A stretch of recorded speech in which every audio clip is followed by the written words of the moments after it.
This is a North Star Show Extra. I've been looking forward to doing this one all year. I'm glad we could bring it up on the very last show of the year. So I've got a couple of the guys from Wakefyre joining me, Jeff and Jay. Nice to have you guys. Just before we jump into the song and stuff, tell us a little bit about what you do in the band. And you can't just say I play drums. You gotta. Everybody in a band does more than that. So are you a social media guy? Do you write the songs? Rehearsal space? Drive the guys to rehearsal? Rehearsal space. What do you do in the band? I play drums. Sing backup sometimes, and we rehearse in my basement. There you go. There you go. And I organize the beer fridge. Those are some. Band, that's a heavy responsibility. You host the party and you organize the beer fridge. Yeah. You will be in this band forever. You'll be the only surviving member. It'll be like It'll be like CCR without John Fogerty.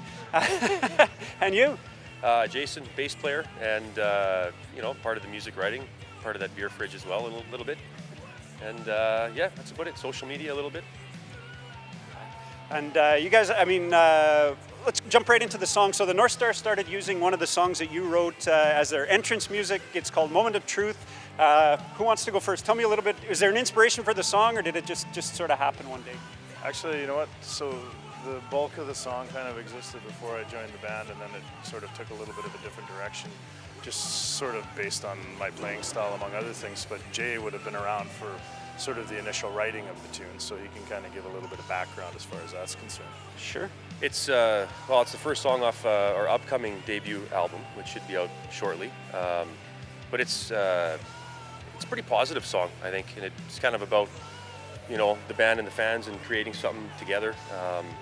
So we thought we approached the North Stars organization there before the season and thought they might like it, and they did. So we appreciate that, and it's great to hear it out there every time they hit the ice. It's awesome. Taking it from a basement to the arena has got to feel pretty good, and it sounds like it was written sort of with something like that in mind, and not necessarily sitting around serenading your girlfriend. That's right. No serenading. So nice to see that happen. I happened to be on the plane with you when you guys were going down to record this thing, and I remember you looked like your eyes were about the size of Toonie's, just saying, this is a once-in-a-lifetime experience to get down and go do that. So how was it to, be in the studio? Because we're a couple of guys that played together minor hockey. We were right here in the C. Nesbitt Thompson guy, and now all of a sudden you're a rock star. So how did that feel? It should be so lucky. It was amazing. Absolutely. It was the thrill of a lifetime, but it was a crazy amount of work. We set up, we started on a Thursday morning, and for recording drum tracks, I was in the studio 16 hours a day for 4 days, 4.5 days. And literally from 7 in the morning till almost midnight every day, and then from then Jay took off with the bass tracks, and then we were there for, he was playing for another 12, 14 hours a day, sort of. So it was 7, 8 solid days of heavy duty work, but worth it. It was more fun than working for a living. Absolutely. Barely time to touch the beer fridge that they had down there. Terrible thing. And so, you guys recorded a CD. We talked a little bit before we got on camera. We'll touch on it a bit, that you're going on tour, but what are the plans for the band? Is the plans to, sort of take over the world and quit your jobs? Is it to sort of play weekends? Where are you guys headed with the band?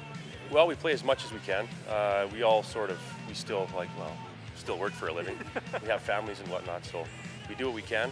We'd like to sell a few records, and we'd like to make a few more. And it's about writing music, being creative, and sharing it with everybody, and people are seeming to like it, and that's a great feeling, so we're going to keep going with it. I know I was knocked over. The first time I think I saw you guys was at Nickel Days a couple years ago, one of the opening acts of the big night, and I came down not really knowing what to expect, and I know I was kind of blown away, so it's a nice surprise to see a bunch of basically local guys putting together real rock and roll and a real CD. What plans do you have for the future? Do you have anything coming up soon? We do. Cross Lake, if anyone's watching from Cross Lake, March 17th we'll be there with I think 5 of their local bands. A friend of ours, Keith, out of Winnipeg, and his band Tyrant's Demise put it together. They've collected a whole bunch of instruments to donate as part of suicide awareness, and so it's a great event. We've been asked to play, so we're happy to play there. And the following night, March 18th, here at the Army Navy in Thompson. So we hope to see all you guys there. Yeah, we'll look forward to that. Anything else? And if you don't have anything booked right now, I'm sure your agent's phone is ringing off the hook. How do we get a hold of you if we want to do that? Where can we find the CDs? When can we find the CDs? I know I found you guys on YouTube, so where do we get our fix of Wakefyre? Absolutely. So the single, Moment of Truth, is available on iTunes, and you can hear it on YouTube and whatnot. We have a Facebook page. Just look up Wakefyre, Wakefyre. We got a Facebook page, and then Steve generally has been looking after booking as far as that's concerned for shows and whatnot. We're looking at something towards the end of May also in the city, in Winnipeg, and then something back here in Thompson in June. So we'll see how that goes. So it looks like, potentially a busy couple of months anyways. So as far as shows are concerned, and then continually writing for the next album, that kind of thing. So. Yeah. Absolutely, can't wait. I love the tunes. I love the fact that we've got a hometown song with our hometown crowd. Jeff and Jay from Wakefyre, thanks for joining me, guys.